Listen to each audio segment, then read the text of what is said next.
Shalom shalom, Yesu ashimwe, ndabaramukije mwese abazinduka tugasenga mu gitondo, buri wese n'igihugu aherereyemo. Shalom, ndabashuhuje, muri kumwe nanjye Mame Ebenezer. Karibu dusenge. Yesu ahabwe icyubahiro, reka dusenge. Mana ngusize hejuru, uri mwiza, waduhaye Yesu. Yesu wubahwe, Yesu ushyirwe hejuru, Yesu wamamara, urakwiriye. Ni wowe mwami w'ibihe byose, ni wowe mwami udahinduka, ni wowe mwami wera kandi w'ukuri, ni wowe mwami mwiza ushobora byose, umwami udukomeza, umwami ubanye natwe, umwami ugendanye natwe muri byose. Turagushimiye mwami, tugusize hejuru, Uwiteka ni wowe mwami. Haleluya, haleluya. Ndasenze ngo uganze. Abaheburayo 12 niryo jambo dufite mwami. Murongo wa 24 haravuga ngo twegereye na Yesu, ngo twegereye na Yesu. Haleluya, haleluya. Ngo twegereye n'umuhuza w'isezerano rishya, n'amaraso amenjagiwe avuga ibyiza kurusha ya Beri. Haleluya, twegereye na Yesu. Kuko Yesu twakumenye, kuko Yesu uri mu ruhande rwacu, kuko Yesu tugufite, kuko Yesu ari we muhuza w'isezerano ryacu nawe n'Imana. Yesu ni wowe ufite, twifuza undi murengezi. Ngo kandi twegereye n'amaraso amenjagirwa avuga ibyiza kurusha ya Beri. Tuminjagiye amaraso ya Yesu kuri uyu munsi. Turagushima mwami, uyu munsi papa uganze, uyu munsi uvuge birembe, uvuge turumva, ugira neza, bugacya bukirurira kandi urakiranuka.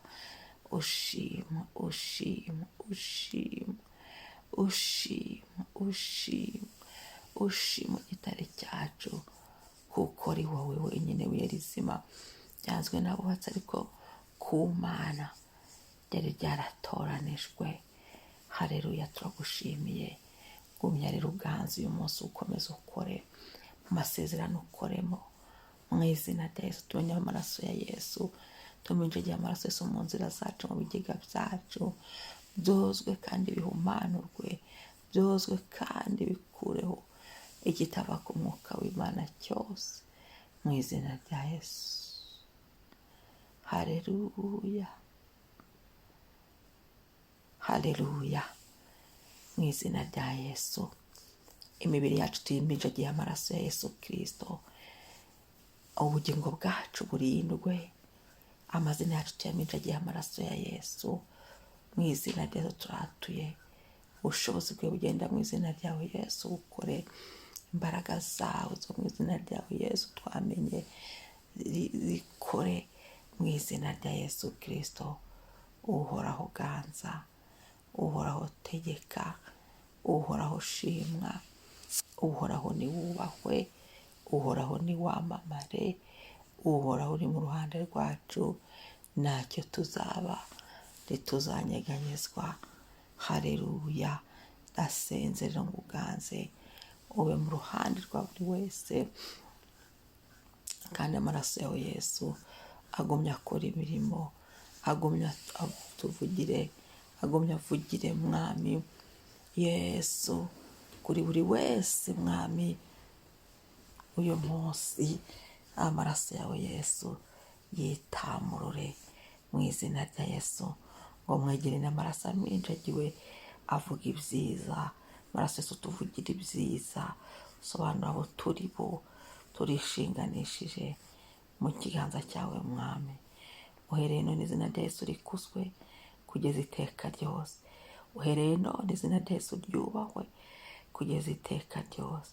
Uhereye none Data wa twese uhimbazwe kugeza iteka ryose. Uhereye none mwami, mwami, ntabare twe, ahubwo izina rya Yesu rishyirwe hejuru. Turagushimiye gitare, turagushimiye none n'ibihe bidashira. Amen, amen. Haleluya, izina rya Yesu nirishimwe, izina rya Yesu risingizwe hafi na kure, kandi amaraso ya Yesu agumya avuge, ijwi rigenda mu maraso ye rituvugire, haleluya, haleluya, rivugire abacu bose, rivugire imiryango yacu, ijwi rigenda mu maraso ya Yesu rivugire abo dusengana, rivugire abavandimwe bacu, rivugire imiryango yacu, rivugire inshuti yacu, haleluya, haleluya, n'iteka ryose, amen, amen, amen, haleluya, haleluya. Umunsi mwiza, twatura amaraso Yesu mu nzira zacu zose, izina rya Yesu ryubahwe none n'ibihe bidashira. Shalom, shalom.